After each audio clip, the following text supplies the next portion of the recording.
One of the new products released here at SEMA 2022 is Haltech's brand new R3 ECU. Now this follows on from the R5 that was released a little while ago, which is a larger ECU. The R3, Anthony, let's talk about what it is and what it isn't.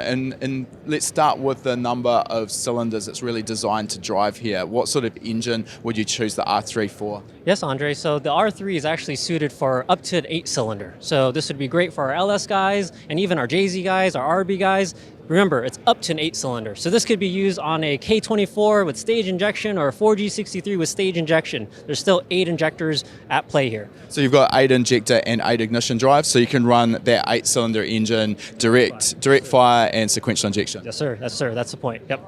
Okay, in terms of the big sort of difference with the R5 when that was released is that it's the only ECU, at least that I'm aware of, that incorporates a power distribution module, power distribution unit, whatever you want to call it, as well as the ECU all in the one package. You've carried this on with the R3. It's a little bit tamed down, so what have we got there? Yes, so you're completely right. The R3 is turned down as far as the amount of output control, which we just covered, but as well as on the PDM side, we're able to retain the 425 amp outputs, and that's going to control your fuel pumps, your cooling fans.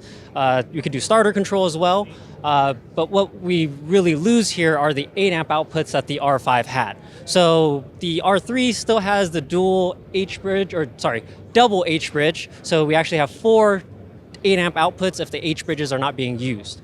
But in cars that are going to be a single throttle or single driver wire throttle body, they'll use at least 2 of the H bridges, leaving 2 available as 8 amp outputs. All right, so just to clarify there, you've got the 4 dedicated 25 amp outputs. So really this can be a hub for complete control power-wise of the engine. It's not going to control your whole car, but then this is where it gets a little bit of a gray area. You've got the 8 half-bridge outputs. Yes. And if you're not using those for engine functions such as you mentioned there, drive-by-wire throttle, which would use up 2 of them, you can use any unused and function them as a normal power supply output up to 8 amps, correct? Correct, you got it, yep. That's okay, it. just wanted to clarify that. All right, other elements of this particular ECU, how about wideband control? Yeah, so that's a really big thing because every customer in the past always had to buy a wideband controller after the fact or when they purchased their ECU. So with the R3, just like how the R5 had, it had dual wideband input. So with the R3, we have a single wideband input, which will still allow the customer, if they have a V-Bank engine, to purchase a secondary wideband just as they would with the module in the past. To be clear, this is onboard. You wire the sensor to the ECU. This isn't needing an external CAN-based controller, correct? Yes, correct. Yeah, the one onboard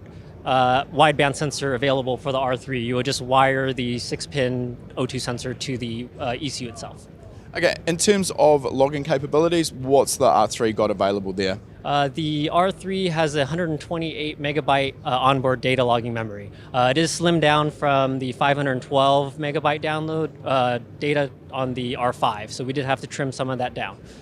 All right, this is a new product that you are just debuting here at SEMA. Is it available for public launch yet, or is there still a little bit of work to go before it's available to purchase? It's still a little bit of work before it's available to purchase. We're hoping that it'll be available Q1 of 2023, so just a couple more months. And if people do want to find out more about the product or get hold of a Haltech dealer to purchase one when they are available, where are they best to do so? Please visit the website, haltech.com, or please talk to your local dealer. Perfect. Thanks for your time, Anthony. Thank you, Andre. If you like that video, make sure you give it a thumbs up. And if you're not already a subscriber, make sure you're subscribed. We release a new video every week. And if you like free stuff, we've got a great deal for you. Click the link in the description to claim your free spot to our next live lesson.